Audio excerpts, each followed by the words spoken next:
Nggak usah tambah anggaran kalau memang banyak korupsi, uang negara habis. Bukan. Saya marah Pak Menteri. Saya marah Pak Menteri. Periksa APBN yang ada di Kemendikbud. Karena ini banyak persoalan. PIP, KIP, dana BOS. Banyak hancur ini. Turun ke penerima orang tua. Kalau nggak lihat itu orang tua punya air mata. Omong kosong. Nama ada, SK ada, uang nol.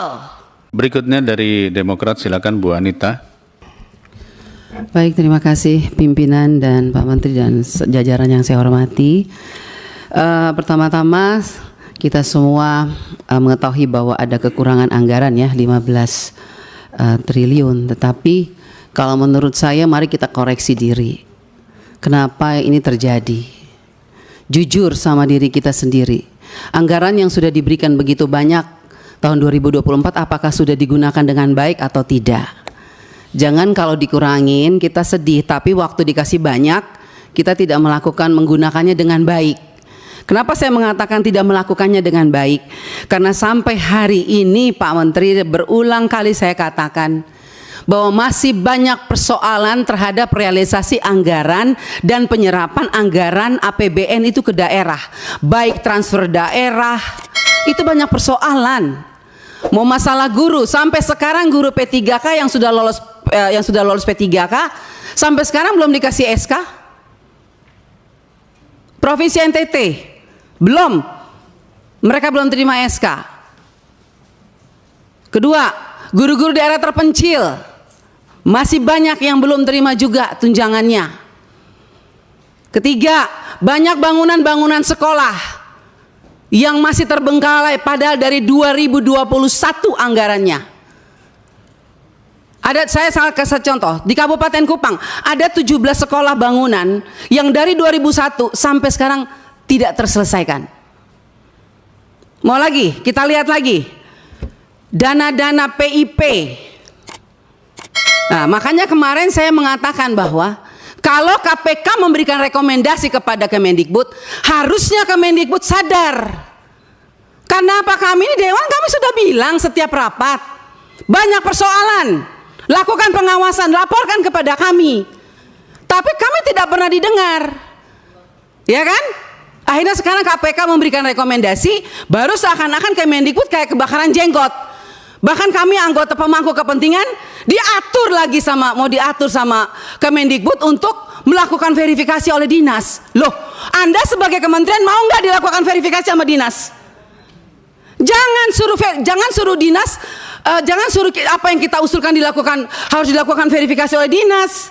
Kita ini lembaga tinggi negara, wakil rakyat. Kita yang menentukan anggaran di Indonesia ini. Bagaimana kepala dinas bisa memverifikasi data yang kita berikan? Anda sebagai kepala kementerian mau nggak diverifikasi sama dinas? Bapak Ibu ini kan orang-orang pintar setahunya saya di Kemendikbud. Orang-orang berpendidikan. Kok bisa salah mengambil kebijakan? Bu Sekjen, Anda mengeluarkan Perseksjen yang dimana poin nomor 3 dikatakan bahwa data yang direkomendasikan sebagaimana dimaksud pada huruf B diverifikasi oleh dinas pendidikan. Loh, kita ini pemangku kepentingan usulkan itu dari Dapodik sekolah. Dapodik itu harusnya kan, makanya tadi Pak Andre bilang, operator sekolah itu diperhatikan. Karena semua itu dari operator sekolah. Kepala sekolah aja kadang-kadang tidak tahu apa yang terjadi dilakukan oleh operator sekolah. Dinas pendidikan juga nggak tahu. Nah, kementerian juga, jadi kalau mau lakukan verifikasi, harusnya kementerian melakukan verifikasi terhadap dinas, dinas lakukan verifikasi terhadap kepala sekolah, hasil verifikasi itu baru diberikan kepada kami. Itu jangan dibolak-balik. Bahkan saya minta Bapak Ibu pimpinan, kita ambilkan rekomendasi kepada KPK, periksa APBN yang ada di Kemendikbud. Karena ini banyak persoalan, PIP, KIP, dana BOS. Banyak hancur ini. Tolong Ibu, saya minta Pak Pimpinan, kita berikan rekomendasi kepada KPK, periksa dari 2021, 2022, 2023. Nggak usah tambah anggaran kalau memang banyak korupsi, uang negara habis, bukan untuk rakyat. Saya marah Pak Menteri untuk sekian kalinya. Karena memang ini kenyataannya di lapangan. Jangan dong kita dibikin seperti anak kecil. Kok apa yang diusulkan kita mesti diverifikasi oleh dinas pendidikan? Anda mau nggak sebagai menteri diverifikasi oleh Dikbud, oleh dinas? Jangan aneh-aneh lah. Kalian tuh dipilih oleh presiden, harusnya berikanlah yang terbaik untuk rakyat. Semoga pembicaraan saya ini dilihat oleh presiden yang baru. Semoga presiden yang baru memperhatikan kinerja kementerian sekarang ini, memperhatikan eselon-eselon 1 yang sudah ada ini. Tidak memberikan solusi kepada negara, hanya membuat persoalan di daerah. Yang tertinggal tetap tertinggal, yang guru menangis tetap menangis. Bicara plafon digital, mana keadilan untuk daerah 3T? Enak daerah-daerah yang sudah ada internetnya diberikan terus, tapi kita yang daerah 3T yang tidak ada internetnya dibiarkan begitu saja. Mana keadilan sosial bagi seluruh rakyat Indonesia, Pak Menteri? Saya sangat kecewa. Kita sudah mau habis masa jabatan, Anda mungkin sebentar lagi habis, atau Anda lanjut, saya tidak tahu. Tapi saya puji Tuhan, Tuhan dan rakyat masih memilih saya kembali. Dan sampai ini, apapun yang terjadi, kita yang terpilih kembali, kita akan tetap memperjuangkan keadilan dan kebenaran untuk kemajuan anak negeri kita. Bukan untuk kita anggota dewan, bukan. Jadi jangan aneh-aneh punya pikiran negatif terhadap wakil rakyat. Semua data-data yang kita pilih itu adanya di Dapodik sekolah. Perhatikan dong operator sekolah, perhatikan kepala sekolah, perhatikan dinas. Jangan hanya urus yang besar-besar triliunan, tapi begitu sampai di bawah tidak pernah diperhatikan. Omong kosong semua ini. Saya setuju KPK memberikan rekomendasi. Bila perlu kita berikan rekomendasi kepada KPK, periksa Kemendikbud. Biar kita lihat siapa yang bobrok, siapa yang mencintai negeri ini sebetulnya. Wakil rakyatkah atau mereka? Jangan begitu dong.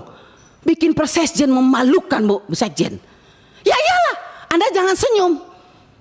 Anda membuat Persekjen, tidak berpikir, masa kita diverifikasi oleh dinas? Mending kalau kepala dinasnya bersih.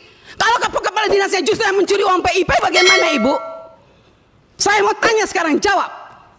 Apa Anda pikir semua kepala dinas bersih? Oh tidak. Mari kita buktikan. Mau kita turun, kita buktikan, kita tanya jangan sama kepala dinas. Tanya sama penerima PIP. Itu baru bisa dapat jawabannya. Kalau Anda hanya turun hanya di dinas, semua jawabannya bagus. Tapi coba turun ke rakyat. Turun ke penerima orang tua. Kalau nggak lihat itu orang tua punya air mata. Omong kosong. Nama ada, SK ada, uang nol. Sampai hari ini. Baik. Jadi kalau kita mau bicara soal anggaran, Pak, jangan ditambah. Tuhan juga tidak ingin semua uang negara ini hilang. Saya yakin dan percaya sampai ini anggaran turun, karena Tuhan itu lihat air mata orang miskin. Jadi kalau anggaran turun jangan marah. Mungkin inilah kehendak Tuhan supaya kita koreksi diri, stop dan bertobat.